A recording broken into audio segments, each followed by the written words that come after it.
पिछले एपिसोड में आपने देखा हम जोधपुर से अर्ली मॉर्निंग चले और बाड़मेर से होते हुए देर रात को जैसलमेर पहुंचे।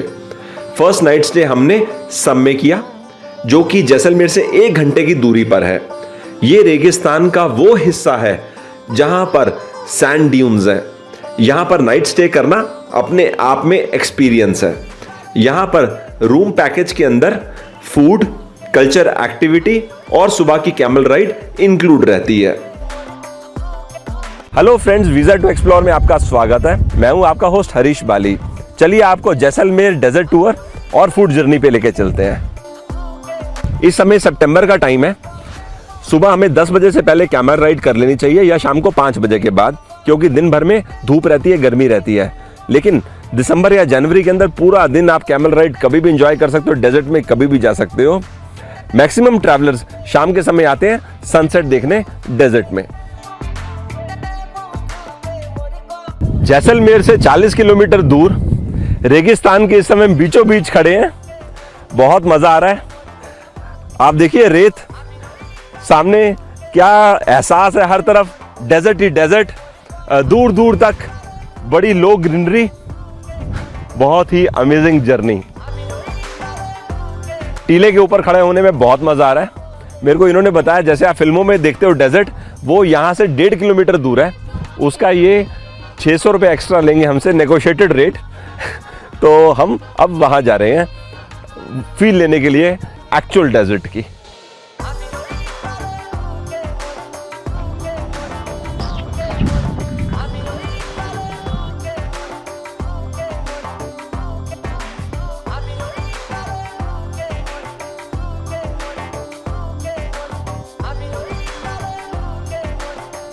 मेरा पाँव ऑलमोस्ट आधा फीट से ज्यादा रेत के अंदर है। ऊपर चढ़ने में बहुत एनर्जी लग रही है।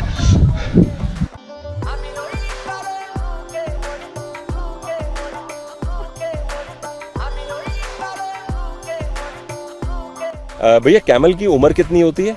बाकी हमें थोड़ा ऊंट के बारे में बताओ। जी सर, ऐसा है, कैमल की उम्र है 25 और 26 साल और इसकी उम्र है 13 साल।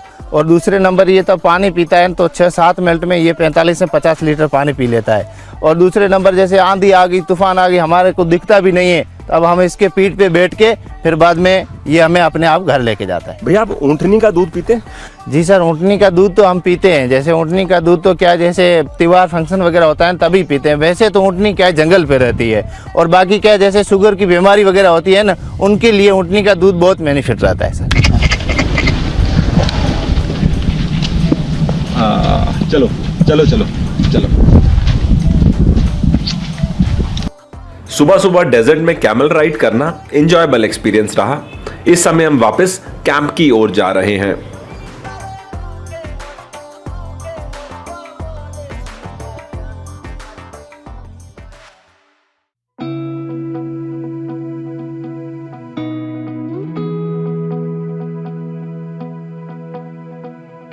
इस समय 11 बजे का टाइम है। हम सम से निकले जैसलमेर जाने के लिए। कल रात को मेरे को कंफर्टेबल नींद नहीं आई, तो सोना चाहता हूँ मैं 3-4 घंटे के लिए। तो आज हमारा स्टे क्लब महिंद्रा में है। अभी जाके वहाँ पर मैं 3-4 घंटे सोने वाला हूँ। शाम को 4:30-5 बजे निकलेंगे फूड खाने के लिए।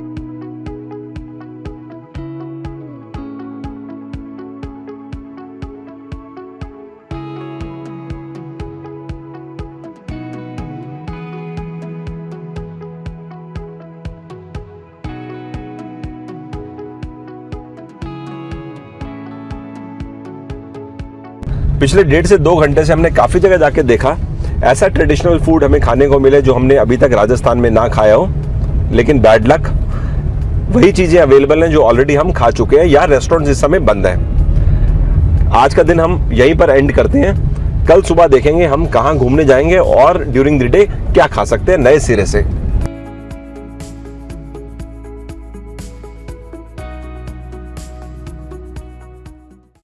हनुमान चौक में आज नाश्ते में दाल पकवान। इस समय सुबह के 7 बजे हैं। ये जो आप पापड़ सा चीज़ देख रहे हैं, ये मैदे से बनी है। इसको यहाँ पकवान बोलते हैं। इसके ऊपर डालते हैं दाल, साथ में लहसुन की चटनी, थोड़ा बहुत नमक और ये मसाला जिसके अंदर इन्होंने बताया कि जीरा है और गरम मसाला है। इन सबको टमाटर और थोड़ा सा प्याज डालकर बढ़िया से मिक्स करते हैं और धनिए से गार्निश करते हैं। ये भी बड़ी ज़बरदस्त चीज़ है देखने में।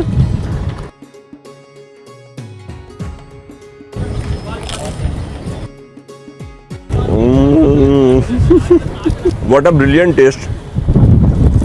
बढ़िया हवा चल रही है, सुबह सुबह का टाइम है, कितना मस्त ब्रेकफास्ट खा रहे हैं। लाइट है ऑफ कोर्स, तीखा भी है और चटपटा भी है। आप देखो सामने इतनी सारी लाल मिर्च देखकर तीखा होने का तो अंदाज़ा आपको लग ही गया होगा। Very good test.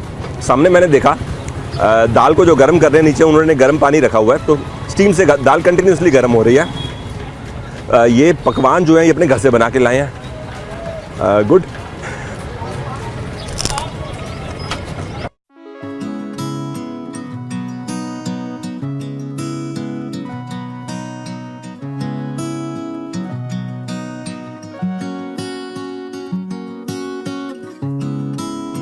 नाश्ता करने के बाद अब हम निकल चुके हैं। तनोट माता के दर्शन करने के लिए जा रहे हैं। यहाँ से 120 किलोमीटर का डिस्टेंस है, पहुंचने में लगभग 2 घंटे लगेंगे।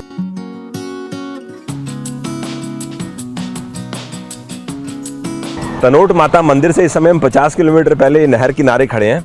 भैया ये पानी कहाँ से आ रहा है? पानी सर ये पीछे हिमाचल, हरियाणा, गंगा और पंजाब से होते हुए आता है। यहाँ पे पीने का यही स्रोत है और ये आगे पानी क्लीन होके आगे पीने के लिए जाता है और खेती में भी यही यूज होता है।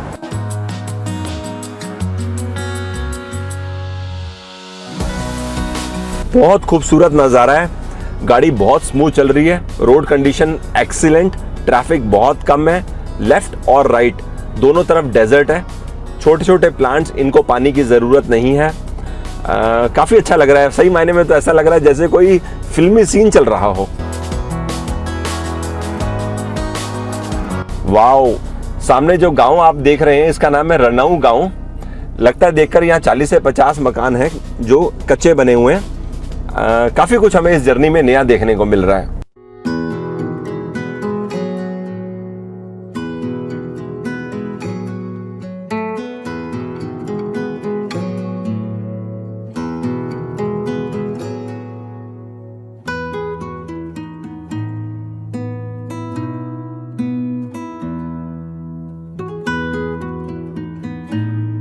अभी हम तनोट माता मंदिर पहुंचे। 1965 के हिंदुस्तान पाकिस्तान युद्ध में पाकिस्तान द्वारा इस एरिया में 3000 से ज्यादा गोले दागे गए, जिसमें से लगभग 450 गोले मंदिर परिसर में आकर गिरे। माता के आशीर्वाद से मंदिर में एक भी गोला नहीं फटा। ऐसा होना अपने आप में चमत्कार है। मंदिर की देखरेख और मैनेजमेंट बीएसएफ के हाथ में है। मंदिर में सुबह 5:30 से 6:30 और शाम को 7 से 8 बजे तक आरती होती है, जो कि बीएसएफ के जवान करते हैं।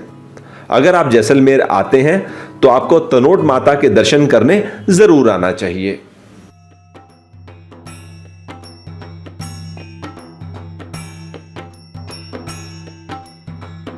तनोट मंदिर के पास मेरी इनसे मुलाकात हुई, तो मैं बात कर रहा था इनसे कि आप लोग क्या खाते हैं घर में, तो इन्होंने जिक्र किया मेरे को बाजरे के खींच का। तो अपने ये गांव में मुझे ले आए हैं, मंदिर के पास ही। पहली बात आप नोटिस करो, ये पूरा गांव है, नीचे रेगिस्तान, ऊपर इनके घर। इस समय गर्मी है, दोपहर में 12:15 बजे का टाइम है। बाजरे की खींच तैयार हो चुकी है। रात भर बाजरे को भिगोते हैं, अगले दिन सुबह पानी निकालकर उसको कूटा जाता है और उसके बाद इसको घी में बनाया जाता है, या सेपरेटली ऊपर से घी डालो, शक्कर या गुड़ डालकर खाया जाता है। थोड़ा सा गुड़, थोड़ी सी शक्कर इसमें हम मिलाएंगे। इसको कहते हैं बाजरे का खींच। अगर इसमें हम थोड़ा मूंग दाल डाल दें, थोड़ा सा राइस मिक्स कर दें, तो वो बन जाएगी बाजरे की खिचड़ी।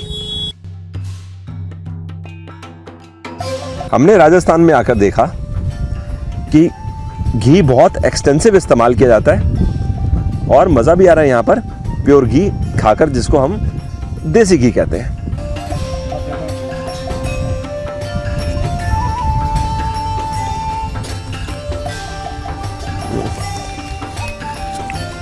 नंबर 1, मेरे को ना जिस भी चीज़ में गुड़ डल जाए ना तो मेरे को बहुत मज़ा आ जाता है। अपने घर में भी बहुत बार मैं रोटी पे गुड़ डाल के खाता हूँ, तो I always feel very very happy. तो that is first thing. Second चीज, जो बाजरे का स्वाद है ना, इतनी ओरिजिनल फॉर्म में मैं पहली बार ले रहा हूँ। अभी से पहले मैंने 3-4 चीजें मिक्स की, बाजरे का सोगरा खाया, बट ये बाजरे को वर्चुअली उबाला गया। Too good. सिर्फ एक ही कमी है, महीना नवंबर या दिसंबर होना चाहिए, सितंबर थोड़ा सा गर्म है। इन्होंने मुझे बताया कि इसमें ना आप कढ़ी डाल सकते हो और रायता डाल सकते कॉम्बिनेशन के तौर पे। मुझे ऐसा लग रहा है, हालांकि मैंने खाया नहीं, कि गुड़ और घी भी बड़ा शानदार है। शानदार, हम यही यूज करते हैं। हाँ मतलब, और ये हम बड़ा शानदार ब्रेकफास्ट हो सकता है रेगुलर तौर पे, मतलब रोज इसका ब्रेकफास्ट कर सकते हैं, इतनी बढ़िया चीज है।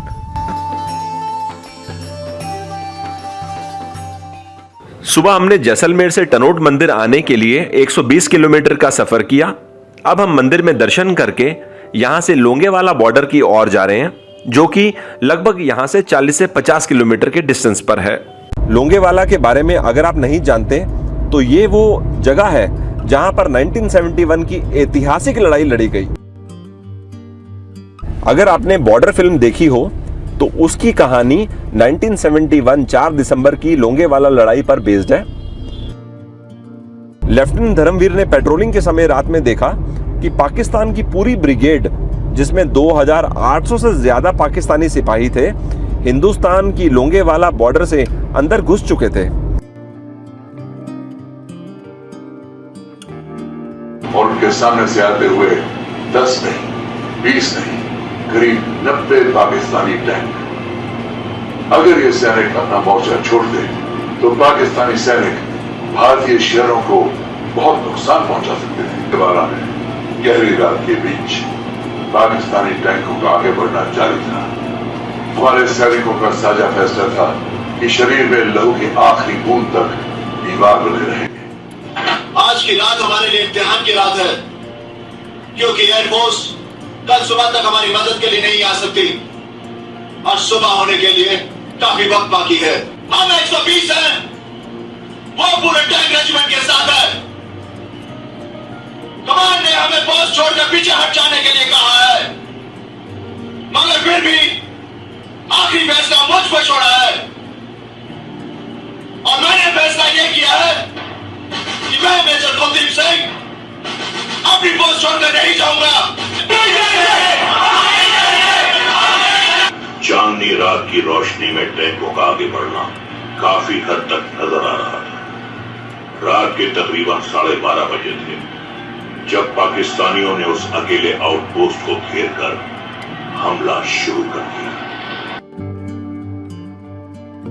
हिंदुस्तानी फौज ने चारों तरफ से दुश्मन पर आक्रमण किया, पोस्ट पर डटे रहे और पाकिस्तानी आर्मी को आगे नहीं बढ़ने दिया। 1971 के युद्ध में लोंगेवाला की लड़ाई में पाकिस्तान के मनोबल पर जबरदस्त चोट लगाई। मिलते हैं कंधे कंधों से कदम मिलते हैं, हम चलते हैं जब ऐसे दो दिल दुश्मन के हिलते हैं।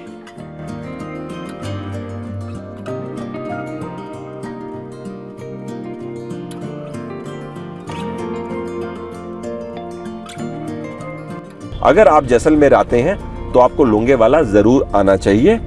जय Hind.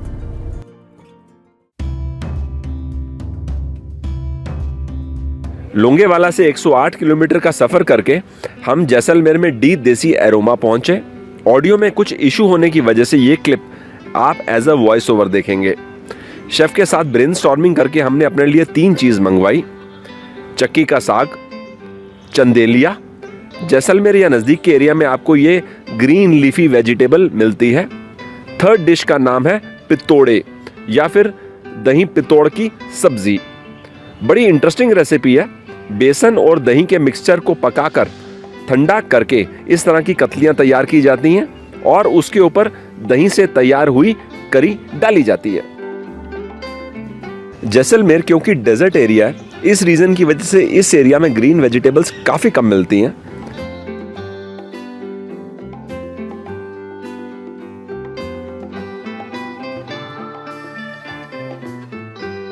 Chandelia as a vegetable मुझे पसंद आई। मुंह में समझ लीजिए डालते ही जैसे मेल्ट हो गई। दही पितोड़ की सब्जी मस्त टेस्ट है। दही ने खटास का काम कर दिया। बेसन की कतलियां इस तरह के कॉम्बिनेशन में, जिसमें दही करी हायर चिल्ली के साथ, गुड प्रिपरेशन और नाइस टेस्ट। ये वो चीज़ है जिसको चक्की बोलते हैं। इसकी बड़ी इंटरेस्टिंग रेसिपी है। गेहूं के आटे को फ्लैट सरफेस में रोटी की शेप दी, नमक, मिर्च, हल्दी, धनिया जैसे मसाले डाले, उसका पतला सा एक रोल तैयार किया, पीसेस में कट करके उसको फ्राई किया। फ्राई करने के बाद सेपरेटली करी बनाकर ऊपर डाल दी। पसंद तो मुझे तीनों सब्जी आई, लेकिन ज़्यादा पसंद मुझे चक्की की सब्जी आई। पूरा का पूरा टेस्ट इस डिश के अंदर ड्राइव चक्की से हो रहा है। यहाँ पर साग शब्द का इस्तेमाल थोड़ा ब्रॉडर सेंस में किया जाता है, जैसे आलू का साग, चक्की का साग। यहाँ आना और ट्रेडिशनल फूड एंजॉय करना हमारे लिए काफ़ी प्लेजेंट एक्सपीरियंस रहा।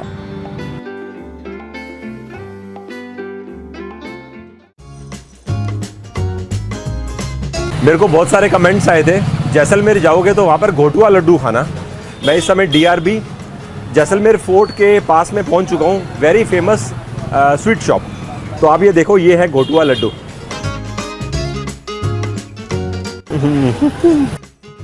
पहली बाइट लेते ही सबसे पहला एहसास है बूंदी का।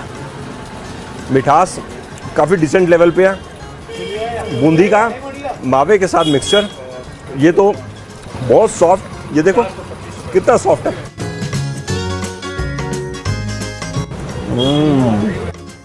इससे बेहतर एंड आज के दिन का मेरे लिए नहीं हो सकता था।